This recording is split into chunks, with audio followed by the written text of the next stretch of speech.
Hello friends, so welcome back to our channel. तो friends, आज हम लेके आ गए हैं एक रैपिड फायर राउंड जिसके अंदर हम डिस्कस करने वाले हैं best questions of JEE mains and JEE advance on the topic Huygens principal.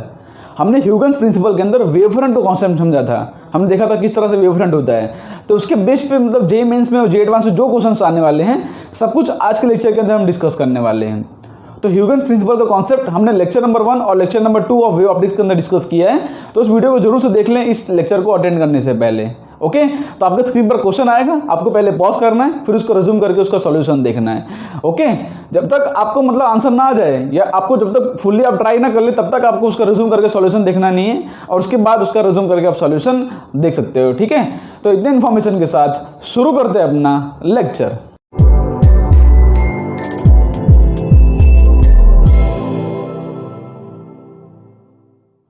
तो फ्रेंड्स, शुरू करते हैं अपना लेक्चर। देखो, पहला क्वेश्चन जो है आपकी स्क्रीन पर आ चुका होगा, तो आप इसको पॉज करके ट्राई कर लो। आपको रिक्वेस्ट करता हूँ कि आप लेक्चर जरूर से देख लें, नहीं तो आपको लेक्चर के अंदर सुनना नहीं पड़ेगा इसके अंदर कि मैं क्या बोल रहा हूँ। ठीक है, तो लेक्चर जरूर देखा होना चाहिए, मतलब क्वेश्चन अटेम्प्ट करने से पहले। तो देखो, पहला क्वेश्चन आपके स्क्रीन पर आ चुका होगा।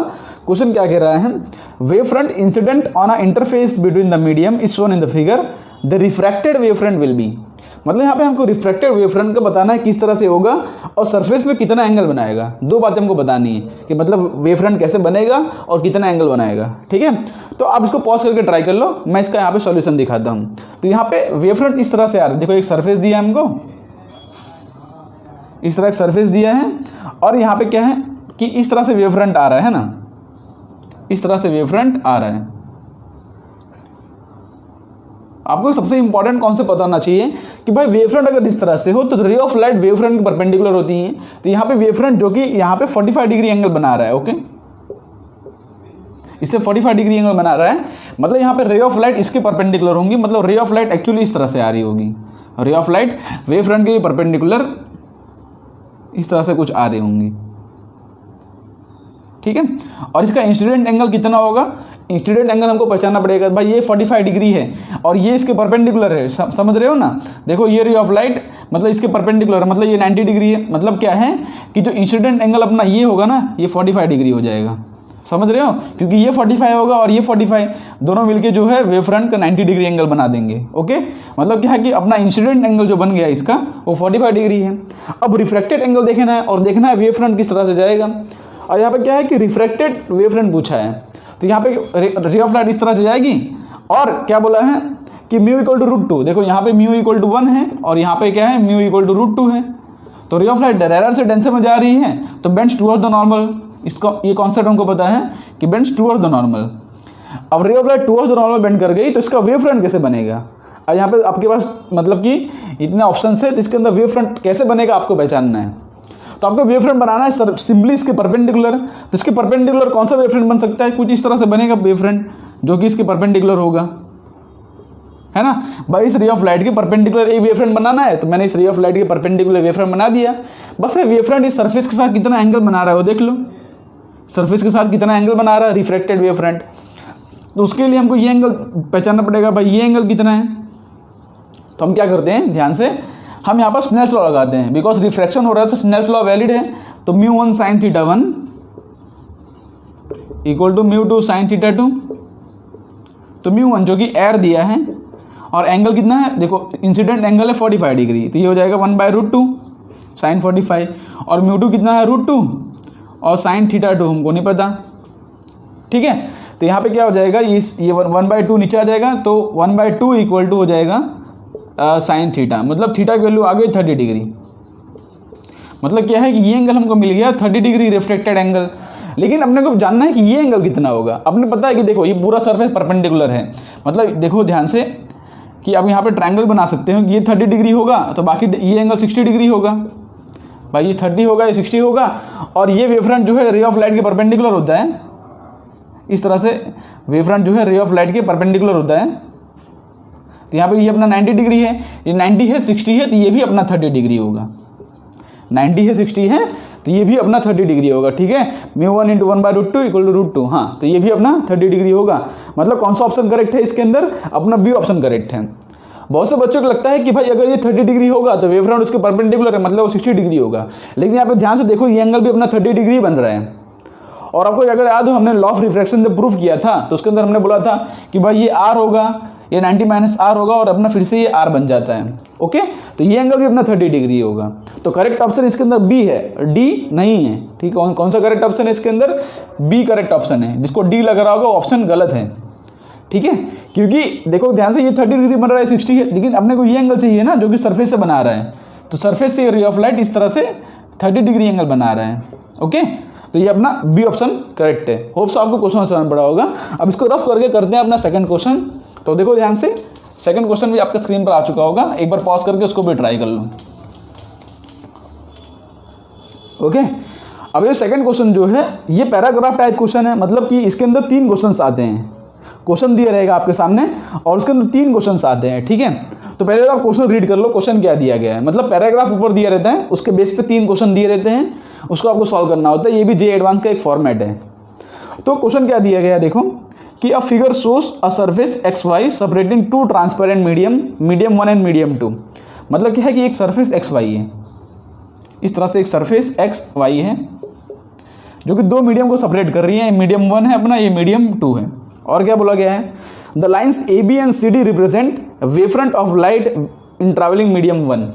ठीक है, यहाँ पे इस तरह से 2 वेवफ्रंट बनाया गया है, ए बी और सी डी। ठीक है, in medium 1 and line E F and G H, मतलब इस तरह से लाइन बनाया गया है। ये अपना ई एफ है और ये अपना जी एच। ठीक है, इस वेवफ्रंट को रिप्रेजेंट कर रहे हैं। ओके, चलिए अब तो अपना क्वेश्चन हो गया। अब इसके बेस पे देखो, पहला क्वेश्चन आपके स्क्रीन पर आ चुका होगा, पॉज करके ट्राई करो। देखो पहला क्वेश्चन ये है, ये जे एडवांस 2007 में क्वेश्चन आया था। ओके, तो क्वेश्चन क्या पूछ रहा है, लाइट ट्रैवल्स एज अ, मतलब लाइट किस तरह से ट्रैवल कर रहा है। ये तो हमको वेवफ्रंट बना के दे दिया है, तो लाइट किससे ट्रैवल कर रहा है, parallel beam in each medium, convergent beam in each medium, divergent beam in each medium. ठीक है, डाइवर्जेंट है या कन्वर्जेंट है, मतलब किस तरह से रे ऑफ लाइट बनी होगी, हमको सिर्फ वेवफ्रंट से को पहचानना है। एडवांस का क्वेश्चन है, पॉज करके एक बार ट्राई कर लो। ठीक है, यहाँ पे ए बी जो है इसका वेवफ्रंट बना रहा है, सी डी इसका wavefront, E F G H. ठीक है, तो सबसे पहले हमको बताना है कि लाइट किस तरह से ट्रैवल कर रहा होगा। आप देख रहे हो कि लाइट यहाँ पे इस तरह से है, मतलब वेवफ्रंट इस तरह से बना होगा। मतलब क्या है कि रे ऑफ लाइट जो है इसके सरफेस के परपेंडिकुलर, मतलब कुछ इस तरह से आई होगी। भाई रे ऑफ लाइट क्या होती है, वेवफ्रंट के परपेंडिकुलर होती है ना। तो यहाँ पे हमने उसके अकॉर्डिंग इस तरह से वे ऑफ लाइट बना दिया है। और यहाँ पे इस तरह से वेवफ्रंट है, मतलब क्या है, देखो इसको एक्सटेंड करो पीछे आगे तक, मतलब भाई इस तरह से वेवफ्रंट बन रहा है तो रे ऑफ लाइट सरफेस पे टकराएगी। तो भाई इस तरह से अगर वेवफ्रंट बन रहा है तो कैसे रे ऑफ लाइट कैसे बनी होगी, हमको इसके परपेंडिकुलर रे ऑफ लाइट बनाना पड़ेगा। मतलब इस तरह से रे ऑफ लाइट इसके परपेंडिकुलर बनाना पड़ेगा। ठीक है, हमने थोड़ा एंगल ज़्यादा कर दिया क्या इसका। ओके, तो यहाँ पे क्या है कि रे ऑफ लाइट इस तरह से बेंड कर जाएगी। समझ रहे हो ना, भाई हमको वेवफ्रंट के अकॉर्डिंग हमको इसको सरफेस के परपेंडिकुलर बनाना है इस तरह से। तो रे ऑफ लाइट क्या है कि भाई इस सरफेस की परपेंडिकुलर लाइन बनाओ, इस तरह से इस सरफेस की परपेंडिकुलर लाइन बनाओ। ये अपना मीडियम 1 है, ये अपना मीडियम 1 है और ये अपना मीडियम 2 है। ठीक है, अब क्वेश्चन पूछा रे ऑफ लाइट कैसी होगी, तो ध्यान से देखो रे ऑफ लाइट दोनों मीडियम के अंदर पैरेलल ही है। हाँ भाई रे ऑफ लाइट यहाँ से पैरेलल आई, बेंड करके अपने रास्ते से, लेकिन देखो ध्यान से दोनों रे ऑफ लाइट इस तरह से बेंड की हैं कि वो आपस में पैरेलल ही हैं। तो अपना कौन सा ऑप्शन करेक्ट होगा कि parallel beam in each medium. आपको आई होप से समझ पड़ा होगा। देखो डायग्राम फिर से बना दूं अगर, कि भाई यहाँ पे अगर सरफेस एक्स वाई है, यहाँ पे इस तरह से अगर सरफेस एक्स वाई है और यहाँ पे इस तरह से रे ऑफ लाइट दी गई है कि भाई अपना ए बी है, ये अपना सी डी है।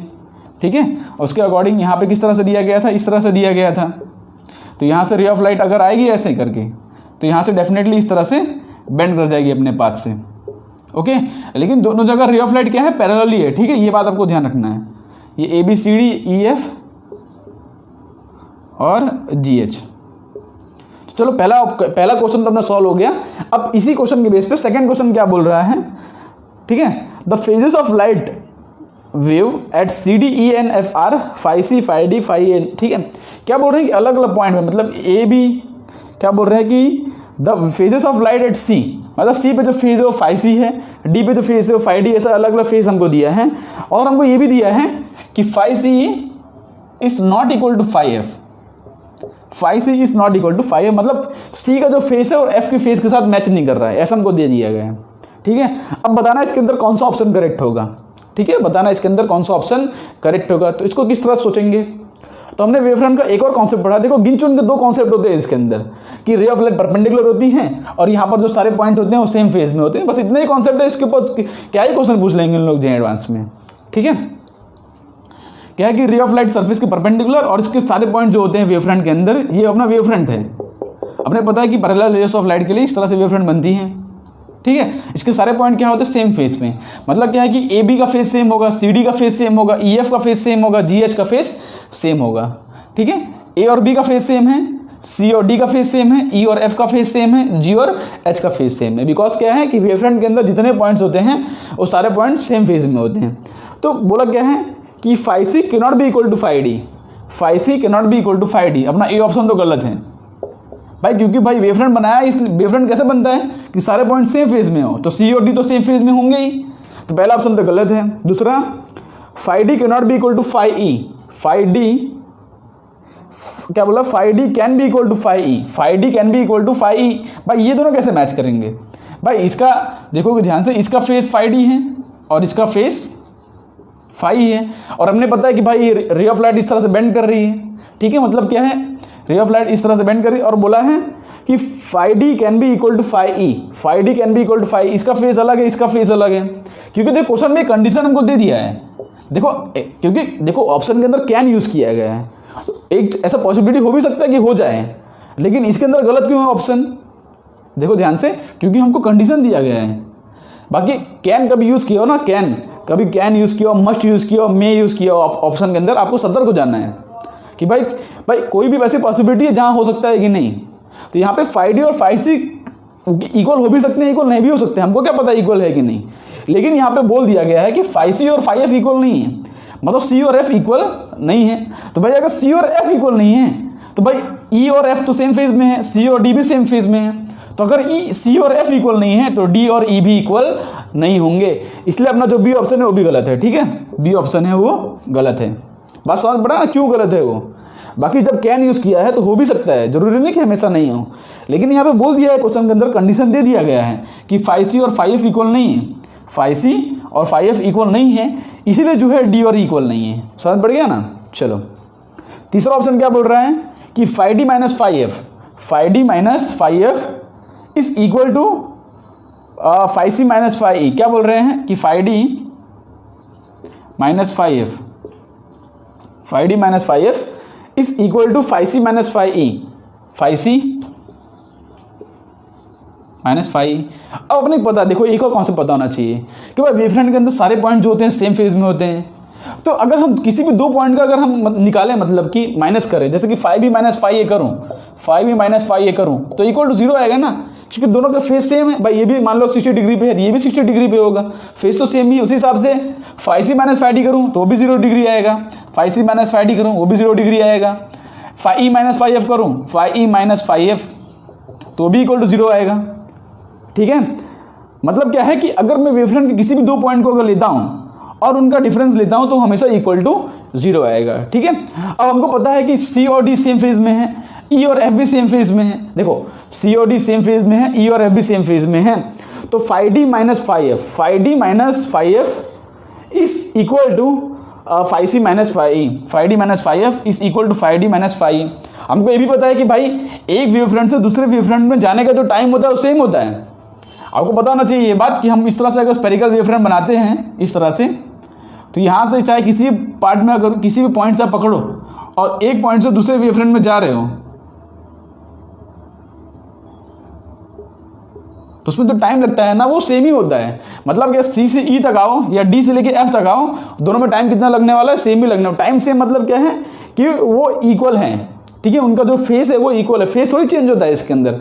भाई यहाँ पर रे ऑफ लाइट बेंड करी लेकिन फेस थोड़ी चेंज हुआ। हमने पहला क्वेश्चन में किया था कि भाई यहाँ पे अगर देखो 45 डिग्री पे था, ठीक है, यहाँ पे इस तरह से 30 डिग्री पे आया, फेस के चेंजेस नहीं आता, ठीक है। रे ऑफ लाइट भले बेंड कर गई लेकिन फेस में चेंज नहीं आता। यह कॉन्सेप्ट है वेवफ्रंट का कि एक पॉइंट से दूसरे पॉइंट में आप जा रहे हो अगर, तो किसी पाथ के अलॉन्ग जाओ, आपको हमेशा सेम ही टाइम लगेगा, ठीक है, और कोई फेस के अंदर चेंज नहीं आता, ओके। तो उन दोनों जन का डिफरेंस जो है वो सही होगा, मतलब क्या है कि सी ऑप्शन अपना गलत है, सी ऑप्शन अपना सही है। अब डी ऑप्शन क्या कह रहा है कि 5d minus 5c, 5d minus 5c is not equal to 5c minus 5। 5d minus 5, देखो अपने पता है कि भाई दोनों का डिफरेंस तो सेम ही होगा। भाई क्या है कि 5d माइनस 5c करोगे, 5d माइनस 5 तो भी 0 आएगा, और 5f माइनस 5 करोगे तो भी 0 आएगा। दोनों 0 है, मतलब दोनों सेम होंगे। और डी ऑप्शन बोल रहे हैं नॉट इक्वल है, मतलब क्या है कि वो गलत है, मतलब डी ऑप्शन जो है अपना वो गलत है।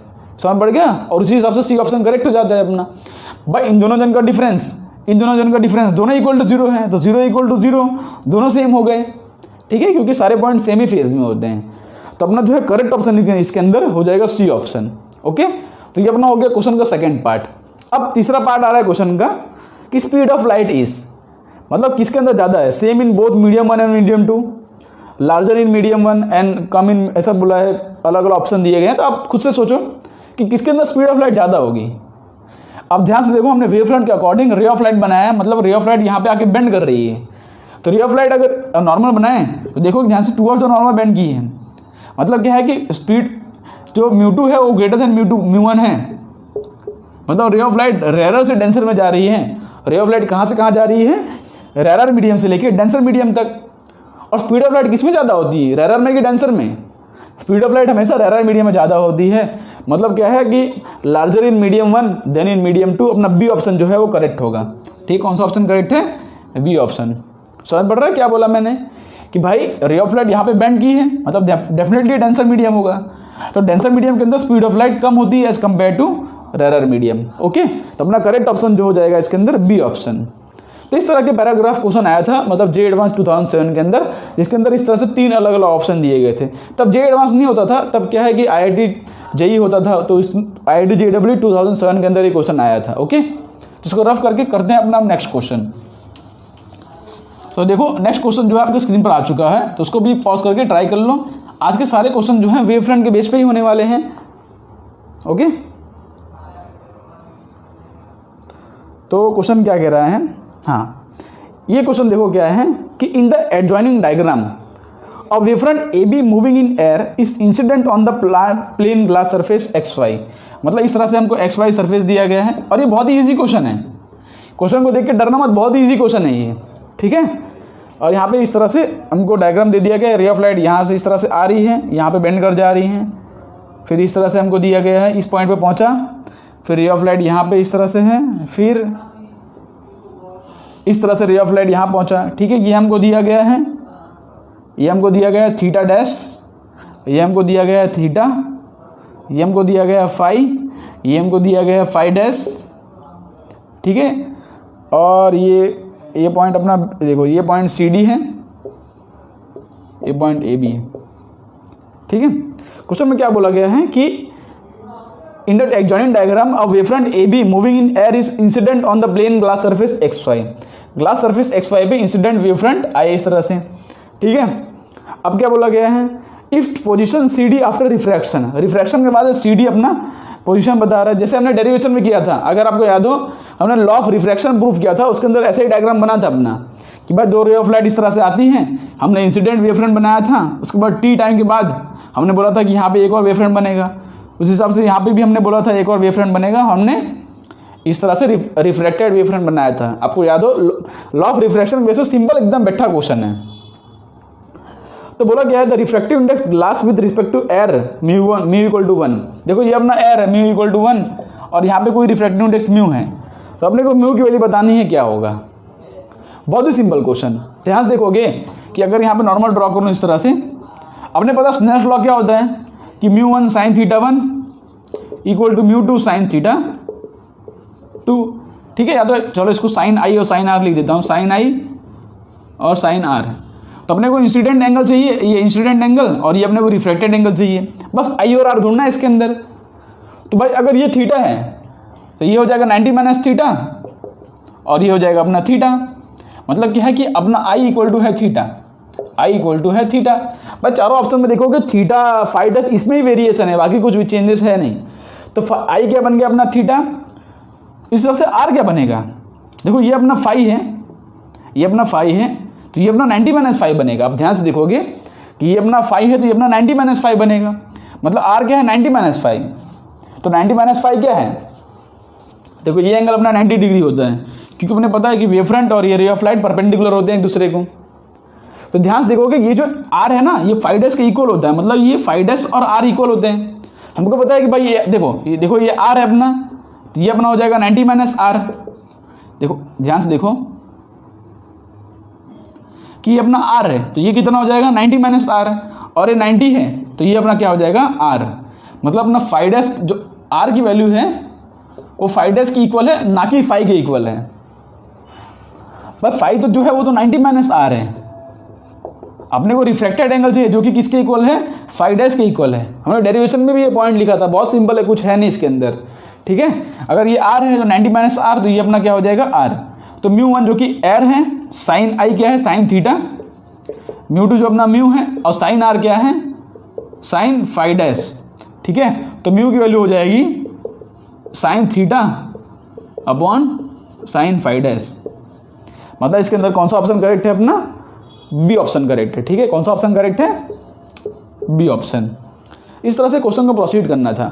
यहाँ पे सिंपली आपका इतने नॉलेज चेक किया जा रहा था कि कौन सा एंगल आपको लेना है। इंसिडेंट एंगल के लिए हम ये एंगल लेते हैं और रिफ्रैक्टेड एंगल के लिए हम ये वाला एंगल लेते हैं। इतनी बात आपको पता होनी चाहिए इसके अंदर, ठीक है। बिकॉज ये आर बनता है तो ये 90 माइनस आर बनेगा और ये अपना हो जाता है आर। ओके, चलो फिर इसको रफ करके करते हैं अपना नेक्स्ट क्वेश्चन। इसके बेस पर देखो और कैसे वैरायटी क्वेश्चन आए हैं वेवफ्रंट के बेस पे, उसको करते हैं। तो देखो नेक्स्ट क्वेश्चन जो है आपको स्क्रीन पर आ चुका होगा, पॉज करके ट्राई कर लो। हाँ, क्वेश्चन क्या दिया गया है, देखो ये क्वेश्चन को ध्यान समझना। हाँ, क्वेश्चन क्या दिया है, on a hot summer night the refractive index of air is smallest near the ground. मतलब क्या है कि जब रात के समय होता है ना तो रिफ्रैक्टिव इंडेक्स ग्राउंड पे सबसे कम होता है। देखो दिन के समय जब गर्मी होती है तब क्या है कि नीचे सबसे डेंसर मीडियम होते हैं, ठीक है, ऊपर एरर मीडियम हो जाता है। लेकिन क्या है कि जब नाइट होता है, नाइट तो नीचे के समय ऐसा बोला गया है कि सबसे क्या बोला है, refractive index is smallest near the ground. मतलब क्या है कि नीचे सबसे स्मॉल रिफ्रैक्टिव इंडेक्स है, और जैसे जैसे ऊपर जा रहे हैं ना रिफ्रैक्टिव इंडेक्स बढ़ रहे हैं। ऊपर जा रहे हैं हम, क्या बढ़ रहा है, रिफ्रैक्टिव इंडेक्स बढ़ रहा है, डेंसर मीडियम हो रहा है। When a light beam is directed horizontally, when light beam is directed horizontally मतलब क्या है कि सरफेस के हॉरिजॉन्टल लाइट बीम इस तरह से डायरेक्टेड किया गया है, ठीक है। चलो ऐसी बात बोल दी है। The Huygens principle lead to conclude that it travels, the light beam कहाँ बेंड करेगा, ठीक है। लाइट बीम अपवर्ड बेंड करेगा, डाउनवर्ड बेंड करेगा, या लाइट बीम नैरो हो जाएगा, पतला हो जाएगा, या हॉरिजॉन्टली मतलब ऐसे ही जाएगा, कोई डिफ्लेक्शन नहीं होगा इसके अंदर। तो इस क्वेश्चन को किस तरह से प्रोसीड करेंगे हम, इस क्वेश्चन को किस तरह से प्रोसीड करेंगे। इसमें हमको एक ही हिंट दी गई है कि नीचे से ऊपर जा रहे हैं तो रिफ्रैक्टिव इंडेक्स बढ़ रहा है, नीचे से ऊपर जा रहे हैं तो क्या हो रहा है, रिफ्रैक्टिव इंडेक्स बढ़ रहा है। अब आपको पता है कि रिफ्रैक्टिव इंडेक्स बढ़ने से होता क्या है भाई, हमको पता है कि जो स्पीड ऑफ द लाइट है, speed of light inversely proportional to refractive index होता है। मतलब भाई रिफ्रैक्टिव इंडेक्स अगर बढ़ेगा तो स्पीड ऑफ लाइट घटेगा, स्पीड ऑफ लाइट घटेगा। मतलब यहाँ पे अलग अलग रेज आ रही हैं, जैसे जैसे ऊपर जाओगे आप, जैसे जैसे ऊपर जाओगे, देखो ये रे ऑफ लाइट रेरर मीडियम में, ये रे ऑफ लाइट रेरर में, ये डेंसर में और डेंसर में और डेंसर में। मतलब जैसे जैसे ऊपर जा रहे हैं रे ऑफ लाइट रेरर से लेकर डेंसर मीडियम तक जा रही हैं। मतलब क्या है कि इस रे ऑफ लाइट की स्पीड ज़्यादा होगी, इस रे ऑफ लाइट की स्पीड ज़्यादा होगी, इस रे ऑफ लाइट की स्पीड ज़्यादा होगी। मतलब इतने टाइम में, जैसे एक टी टाइम कंसीडर करूँ, एक पर्टिकुलर टी टाइम, तो इसकी स्पीड ज़्यादा है भाई, क्योंकि रेरर मीडियम में तो ये ज़्यादा डिस्टेंस कवर कर लेगा। इसकी थोड़ी कम है तो ये थोड़ा और कम करेगा, ये थोड़ा और कम करेगा, ठीक है, ये थोड़ा और कम और ये थोड़ा और कम। मतलब इस तरह से स्पीड का वेरिएशन होगा, ठीक है। जैसे जैसे नीचे वाले पॉइंट होंगे वैसे वैसे उसकी स्पीड ज़्यादा होगी, जितना नीचे वाला पॉइंट लोगे उतना स्पीड ज़्यादा होगा, ठीक है। तो इसका अगर हमको वेवफ्रंट बनाना हो किस तरह से बनेगा, देखो पहले स्टार्टिंग में तो प्लेनर वेवफ्रंट बनता है इस तरह से, लेकिन अब क्या है कि रे ऑफ लाइट इस तरह से बेंड कर जा रही है अलग अलग, तो इसका वेवफ्रंट कुछ इस तरह से बनेगा। देखो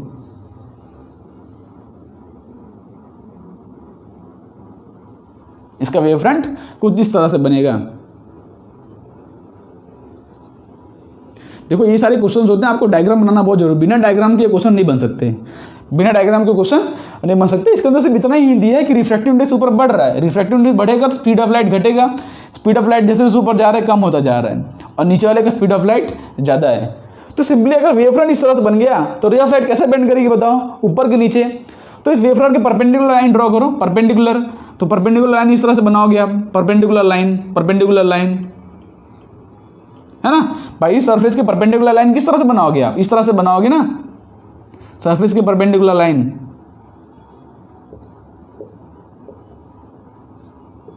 तो बताओ रे ऑफ लाइट कहाँ बेंड कर गया, रे ऑफ लाइट अपवर्ड की तरफ बेंड कर गया, मतलब इस तरह से रे ऑफ लाइट आया, इस तरह से बेंड कर गया। सिंपली वो मिराज वाला कहानी आपने सुना है ना, भाई मिराजेस वाला कहानी होता है जिसके अंदर हमको वो हमने देखा था कहानी, वही कहानी यहाँ पे रिपीट हो रही है, समझ रहे हो। लेकिन इसको हम वेवफ्रंट माध्यम से समझ रहे हैं। But parallel beam of light बोला गया है कि डायरेक्टेड हॉरिजॉन्टली, मतलब हॉरिजॉन्टल बीम ऑफ लाइट आ रही है, लेकिन यहाँ पे क्या है कि नीचे वाला रिफ्रैक्टिव इंडेक्स कम है ना, तो ये डिस्टेंस ज़्यादा ट्रैवल कर जाएगी। देखो कॉन्सेप्ट नोट कर लो, देखो ये कॉन्सेप्ट बहुत जगह लगेगा, ये कॉन्सेप्ट बहुत जगह लगेगा। अभी आगे आने वाले क्वेश्चन में भी ये कॉन्सेप्ट लगने वाला है कि भाई अगर रिफ्रैक्टिव इंडेक्स बढ़ रहा है तो स्पीड ऑफ लाइट घट जाएगी। स्पीड ऑफ लाइट घट जाएगी मतलब क्या है कि इसने ज़्यादा डिस्टेंस ट्रैवल किया और इसने कम डिस्टेंस ट्रैवल किया, और इस तरह से रे ऑफ लाइट बेंड कर गई। ठीक है, समझ पड़ गया ना क्वेश्चन किस तरह से प्रोसीड किया। चलो फिर इसका करेक्ट ऑप्शन हो जाएगा बेंड अपवर्ड्स। करेक्ट ऑप्शन क्या हो जाएगा, बेंड अपवर्ड्स, मतलब बी ऑप्शन जो है इसके अंदर वो करेक्ट है। ओके, तो आई होप से ये क्वेश्चन समझ पड़ा होगा आपको। अब इसको रफ करके करते हैं अपना नेक्स्ट क्वेश्चन। समझ पड़ा ना भाई, स्पीड घटी मतलब किस तरह से हमने वेवफ्रंट बनाया और किस तरह से रे ऑफ लाइट बेंड कर गई। ये कॉन्सेप्ट बहुत जगह लगेगा, इसको आप इसको नोट कर लो, इसको पॉइंट के अंदर एक जो है बॉक्स बना के इंपॉर्टेंट पॉइंट के अंदर नोट कर लो। ओके, चलो फिर हम नेक्स्ट क्वेश्चन करते हैं। तो देखो ध्यान से, नेक्स्ट क्वेश्चन IIT JEE 2010 में आया था, ये भी वेवफ्रंट के बेस पे क्वेश्चन है। इसको अभी आप पॉज करके एक बार ट्राई कर लो। क्वेश्चन में क्या बोला गया है कि initially parallel incident beam travels in a medium of reflective index, मतलब एक हमको वेरिएबल रिफ्लेक्टिव इंडेक्स इस तरह से दे दिया गया है, mu equal to μ0 plus μ2 into I. Question easy है, इसको पॉज करके ट्राई करो आप। वही कॉन्सेप्ट लगाना जो हमने उसके अंदर लगाया था, आपको इसका आंसर आएगा। ठीक है, where μ0 and μ2 are positive constant and I is the intensity of light. I क्या है, आई है इंटेंसिटी ऑफ लाइट।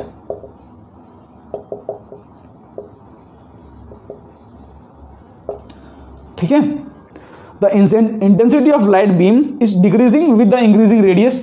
ये पैराग्राफ टाइप क्वेश्चन है, मतलब ऊपर पैराग्राफ दिया है, उसके बेस पे 3 क्वेश्चंस आएंगे। तो पहले पैराग्राफ टाइप के पहला क्वेश्चन क्या बोला गया है, इसके अंदर बोला क्या गया है कि initially parallel cylindrical beam travels. ठीक है, मतलब सिलिंड्रिकल बीम हमको दिया गया है, ये सिलेंडर समझो, मतलब सिलिंड्रिकल बीम ऑफ लाइट इस तरह से in a medium of refractive index, मतलब एक मीडियम के अंदर ट्रैवल कर रही है जिसका रिफ्रैक्टिव इंडेक्स ये है। ठीक है, जो कि वेरिएबल है, μ0 और μ2 कांस्टेंट है, और आई जो है इंटेंसिटी ऑफ लाइट है। और किस तरह से वेरी कर रहा है, the intensity of beam is decreasing with increasing radius, मतलब इंटेंसिटी जो है डिक्रीज कर रहा है विथ इंक्रीजिंग रेडियस। मतलब यहाँ पे इंटेंसिटी ऑफ लाइट मैक्सिमम है और यहाँ पे इंटेंसिटी ऑफ लाइट मिनिमम है। ठीक है, जैसे जैसे रेडियस बढ़ेगा वैसे वैसे जो है इंटेंसिटी ऑफ लाइट घटती जा रही है। ठीक है, मतलब यहाँ पे ऊपर सर पे पेरीफेरी पे इंटेंसिटी ऑफ लाइट मिनिमम है, और यहाँ पे क्या है, इसके बीच में एक्सिस पर इंटेंसिटी ऑफ लाइट मैक्सिमम है। अब क्वेश्चन क्या बोला गया है, पूछो, as the beam enters the medium it will, अगर बीम मीडियम के अंदर एंटर कर रहा है तो क्या करेगा वो, diverge, converge, diverge near the axis. देखो ये अपना एक्सिस वाला पॉइंट है और ये अपना पेरीफेरी वाला पॉइंट है। तो diverge near the axis and converge near the periphery, travel as a cylindrical beam. किस तरह से रे ऑफ लाइट यहाँ पे ट्रैवल करेंगी, बताओ यहाँ पे किस तरह से यहाँ कहानी होगी। देखो इसके अंदर क्या है कि सिलिंड्रिकल बीम ऑफ लाइट, मतलब इस तरह से रे ऑफ लाइट, आपने पता है कि लीनियर सोर्स होता है उसका सिलिंड्रिकल इस तरह से वेवफ्रंट बनता है। तो यहाँ पे समझो कहानी क्या है कि रिफ्रैक्टिव इंडेक्स जो है बढ़ रहा है अगर इंटेंसिटी घटती है। हमको बोला गया क्वेश्चन के अंदर, सॉरी, जैसे रेडियस बढ़ रहा है वैसे वैसे इंटेंसिटी घट रहा है। तो अगर इंटेंसिटी घटेगा तो ये ओवरऑल अपना रिफ्रैक्टिव इंडेक्स क्या होगा, देखो ध्यान से, हमको इक्वेशन दिया गया है भाई, अगर आई घटेगा मतलब क्या है कि म्यू भी घटेगा। मतलब क्या है कि यहाँ पे आई मिनिमम है ना, तो यहाँ पे म्यू भी मिनिमम होगा और यहाँ पे म्यू मैक्सिमम होगा। म्यू क्या है, रिफ्रैक्टिव इंडेक्स, मतलब यहाँ पे रिफ्रैक्टिव इंडेक्स मिनिमम है, यहाँ पे रिफ्रैक्टिव इंडेक्स मैक्सिमम है। यहाँ पे रिफ्रैक्टिव इंडेक्स क्या है, मिनिमम है, और यहाँ पे रिफ्रैक्टिव इंडेक्स क्या है, मैक्सिमम है। मतलब क्या होगा बताओ, इसके अंदर कहानी कैसी होगी भाई। यहाँ पे रिफ्रैक्टिव इंडेक्स मैक्सिमम मतलब क्या है कि डेंसर मीडियम है ये, और यहाँ पे रिफ्रैक्टिव इंडेक्स मिनिमम है मतलब क्या है कि रेरर मीडियम है। तो रेयर मीडियम के अंदर रे ऑफ लाइट ज़्यादा डिस्टेंस ट्रैवल करेंगी as compared to denser medium.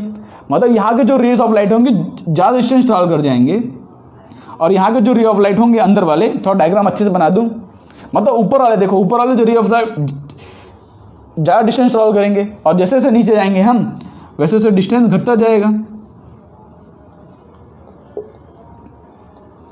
ठीक है, उसके बाद सेंटर पे जाएंगे, नीचे भी रेडियस इंक्रीज हो रहा है। ठीक है, तो फिर से जो है रे ऑफ लाइट इस तरह से बढ़ता जाएगा। भाई नीचे भी तो रेडियस इंक्रीज होगा, तो यहाँ पे भी क्या है, म्यू मिनिमम है। भाई म्यू मिनिमम मतलब क्या है कि स्पीड मैक्सिमम, बस स्पीड ऑफ लाइट क्या है, इन्वर्सली प्रोपोर्शनल टू म्यू होता है ना, तो म्यू मिनिमम तो स्पीड ऑफ लाइट मैक्सिमम। मतलब क्या है कि इसके पेरिफेरी पे स्पीड ऑफ लाइट मैक्सिमम है और सेंटर पे स्पीड ऑफ लाइट मिनिमम है। तो इसका वेवफ्रंट किस तरह से बनेगा, इसका वेवफ्रंट जो है इस तरह से बनेगा। ध्यान से देख रहे हो, इसका वेवफ्रंट किस तरह से बनेगा, इस तरह से।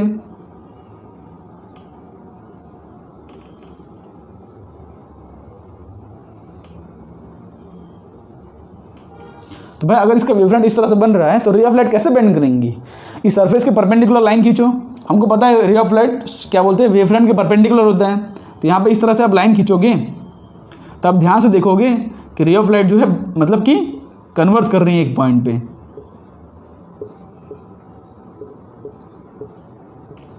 ठीक है, इसके परपेंडिकुलर आप लाइन खींचोगे, डायग्राम से क्वेश्चन बनेगा। जब तक डायग्राम नहीं बनाओगे तब तक इसका आंसर नहीं आएगा आपको।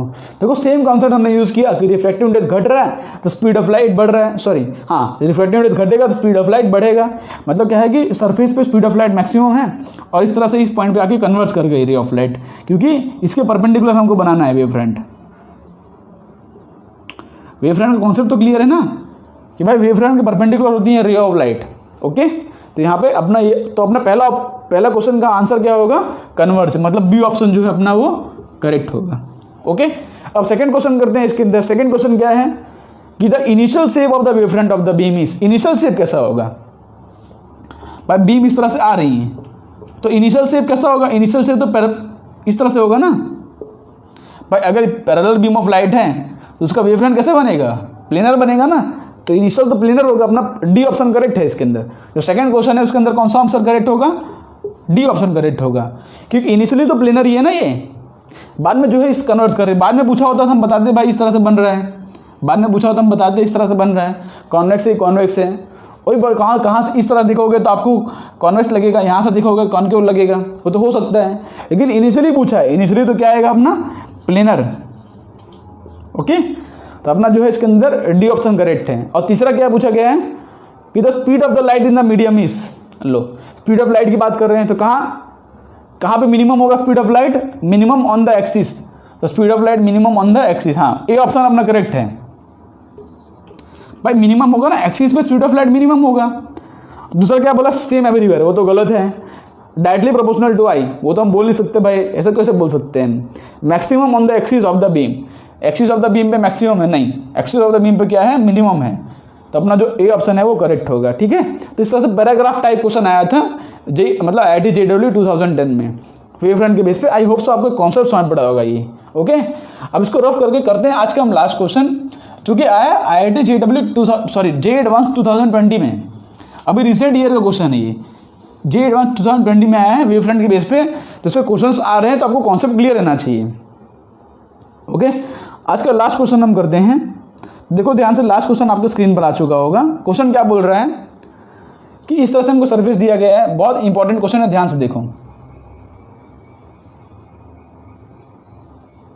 ठीक है, और यहाँ पे इस तरह से पैरेलल बीम ऑफ लाइट आ रही है।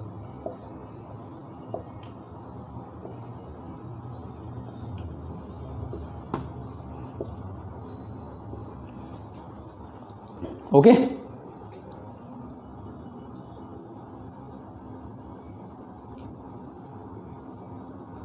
चलो तो क्वेश्चन में क्या बोला है, parallel beam of light strikes a piece of transparent glass, ये अपना ग्लास मीडियम है, उसमें स्ट्राइक कर रही है light. Okay, having cross section as the correct shape of the emergent wave front. तो एमर्जेंट वेव फ्रंट किस तरह से बनेगा, यहाँ पे आपको ऑप्शन इस तरह से दिया गया है, या तो ऐसे बनेगा, बी ऑप्शन दिया है कि ऐसे बनेगा, सी ऑप्शन दिया है कि ऐसे बनेगा, और डी ऑप्शन दिया गया है कि ऐसे कुछ बनेगा। ठीक है। तो एमर्जेंट वेवफ्रंट कैसा बनेगा आपको ऑप्शन दिया गया है अलग अलग। तो किस तरह से इसको प्रोसीड करेंगे हम, ठीक है, किस तरह से इसको हम प्रोसीड करेंगे। पॉज करके बार ट्राई कर लो। सिंपल जे एडवांस 2020 का क्वेश्चन है, एडवांस में आया हुआ है क्वेश्चन, कैसे इसको ट्राई करेंगे हम। तो यहाँ पे क्या है कि किस तरह से वेवफ्रंट बनेगा, डिपेंड कर रहा है कि रे ऑफ लाइट किस तरह से स्ट्राइक कर रही है। देखो ये तो पैरेलल है, तो यहाँ पर रे ऑफ लाइट इस तरह से आएंगी और यहाँ पे इस तरह से रे ऑफ लाइट स्ट्राइक करेंगी, यहाँ पे इस तरह से।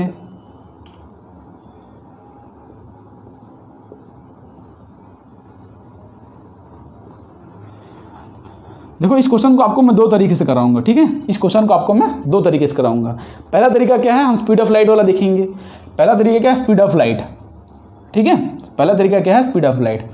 अब ध्यान से देखोगे कि देखो ये अपना डेंसर मीडियम है, आपको पता है। देखो बाहर क्या है, एयर है, बाहर है एयर, और ये अपना डेंसर मीडियम में है। तो जो रे ऑफ लाइट, देखो बात ध्यान से सुनो, जो रे ऑफ लाइट मतलब कि इस यहाँ पे है, देखो यहाँ पे इतने रीजन के अंदर, इतने रीजन के अंदर दो रे ऑफ लाइट हैं, समझ रहे हो ना। ये सब रे ऑफ लाइट जो कि इतने रीजन के अंदर हैं, या बोलो ऊपर वाले रीजन के अंदर है, ठीक है। तो यहाँ पे जो रे ऑफ लाइट है, और यहाँ पे देखो ये पॉइंट कंसीडर करो ए बी, और ये पॉइंट कंसीडर करो सी डी। तो सी डी वाले जो रे ऑफ लाइट हैं वो ज़्यादा डिस्टेंस ट्रैवल कर रहे हैं as compared to A B, ठीक है। देखो ए बी वाला जो रे है ना वो डेंसर में कम है, और देखो ध्यान से सी डी और ए बी का लाइन ड्रॉ करोगे, सी डी और ए बी का लाइन ड्रॉ करोगे, तो ए बी वाला जो रे ऑफ लाइट है वो डेंसर मीडियम में कम है और रेयर मीडियम में ज़्यादा है। मैं समझ रहे हो, as compared to C D. C D ray of light यहाँ देखो इतना टाइम तक इस मीडियम के अंदर है, और A B ray of light कम टाइम के अंदर डेंसर मीडियम के अंदर है।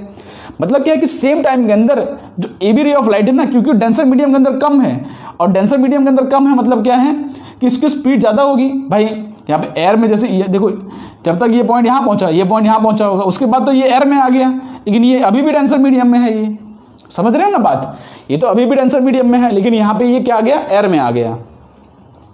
तो कहानी क्या होगी कि ये डिस्टेंस ज़्यादा ट्रैवल कर जाएगा ना, मतलब रे ऑफ लाइट यहाँ पहुँच जाएगी कहीं। जब तक रे ऑफ लाइट यहाँ पहुँची होगी, जैसे जब तक रे ऑफ लाइट यहाँ पहुँची तब तक तो ये यहाँ पहुँच चुका होगा। ये थोड़ा और मतलब कि इस तरह से कहानी बन रही है। ये रे ऑफ लाइट यहाँ पहुँचेगी, ठीक है, ये रे ऑफ लाइट उससे थोड़ा कम। समझ रहे हो कि बात की नहीं।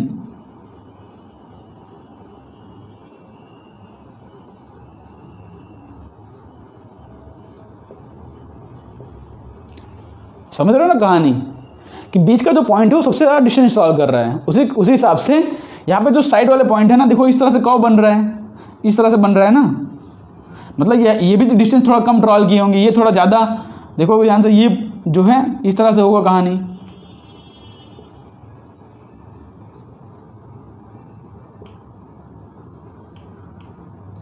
ठीक है, मतलब वेवफ्रंट किस तरह से बन रहा है इसका जो वेवफ्रंट बनेगा, ध्यान से देखोगे कि भाई सिंपली कहानी इतनी है कि रे ऑफ लाइट यहाँ पे जो है ज़्यादा डिस्टेंस ड्रॉ करके यहाँ पे कम डिस्टेंस, और एजेस पे देखो एकदम पर्टिकुलर एजेस पे देखो इस तरह से कुछ बनाया ना, इस तरह से बनाया ना, इस तरह से, मतलब एजेस वाले भी कम डिस्टेंस ट्रैवल कर रहे हैं डेंसर मीडियम। जो एजेस मैंने डायग्राम थोड़ा अच्छे से नहीं बनाया है, लेकिन ध्यान से देखोगे एजेस वाले भी कम डिस्टेंस ट्रैवल कर रहे हैं in the denser medium as compared to C D point. देखो ये भी कम डिस्टेंस ट्रैवल कर रहा है as compared to C D point. मतलब वेवफ्रंट इसका कुछ इस तरह से बनेगा, ध्यान से देखो, इस तरह से इसका वेवफ्रंट बनेगा। ये पॉइंट जो है ज़्यादा डिस्टेंस ट्रैवल किया, ये पॉइंट कम, ये पॉइंट कम, ये वाले एजेस वाले थोड़ा ज़्यादा। क्यों एजेस वाले ज़्यादा? क्योंकि डायग्राम देखो कुछ इस तरह से बनाया गया, इस तरह से। तो ये जो पॉइंट है सी डी वाला पॉइंट, उसके कंपैरिजन में ये पॉइंट तो कम ही है ना डेंसर मीडियम में। समझ रहे हो ना बात, मतलब डायग्राम कुछ इस तरह से इसका बन के आया है। तो हमने पहला डायग्राम जो कि अपना करेक्ट ऑप्शन है इसके अंदर, ये वाला ऑप्शन, ए ऑप्शन, तो हमने जो है स्पीड ऑफ लाइट से अपना आंसर निकाल दिया। इसको हम दूसरे तरीके से भी कर सकते हैं। दूसरे तरीके से कैसे करेंगे उसको समझाता हूँ आपको मैं, ठीक है। एक दूसरे तरीके से बता देता हूँ आपको।